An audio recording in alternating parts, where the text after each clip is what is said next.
Every time you fill up your tank right now, part of what you are paying for is a stand-up happening in a strip of water.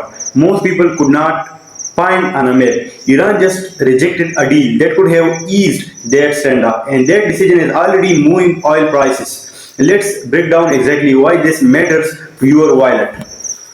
First, the why should I care part. The Strait of Hormuz sits between Iran and Oman, and it's one of the most important choke points in the entire global economy. Roughly a fifth of the world's oil and liquefied natural gas passes through it. Some estimates put crude oil and petroleum products even higher, around 27% of global maritime trade in that category. So when that waterway gets disrupted, it's now in abstract geopolitics story. It shows up directly at the pump.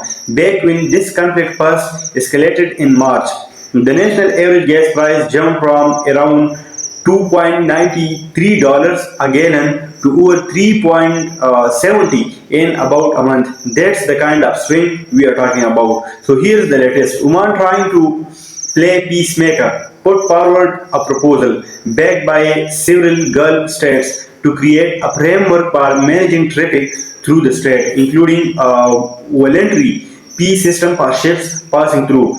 Iran publicly rejected that proposal. Instead, reporting indicates Iran wants partial control over an Omani shipping route rather than just a shared framework. A much bigger ask. Talks between Iran and Oman are reportedly still continuing behind the scenes, but the public rejection alone was enough to rattle markets. And this isn't the first time Iran has flexed control here. Back in March, Iran's foreign minister said the country would let ships from friendly nations like India, China, and Russia through, while blocking vessels tied to its adversaries. That's Iran essentially acting as a gatekeeper for the world's oil supply. As of the most recent data, crude oil has been climbing back toward the $80 range, with prices moving on every twist in this negotiation.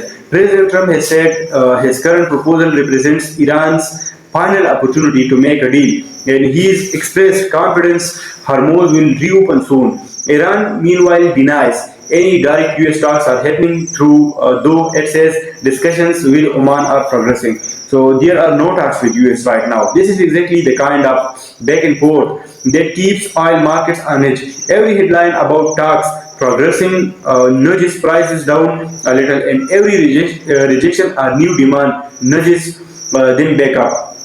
That volatility itself has a cost. Even before you get to a full blown supply disruption, and it's not just what you pay at the pump. Higher oil prices ripple into shipping costs, which ripple into the price of basically anything that gets trucked, shipped, or flown to reach you. Grocery, goods, you name it. There's also LNG angle. Nearly a fifth of the world's liquefied natural gas moves through the same strait, which can affect utility and heating costs too.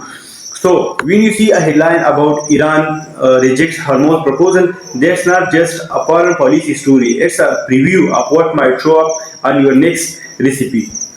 So, a narrow strip of water, a rejected deal in a direct line to what you pay, gas and grocery. I will keep tracking this negotiation and let you know the moment prices actually start moving in a big way. Subscribe so you don't miss it, and let me know in the comments.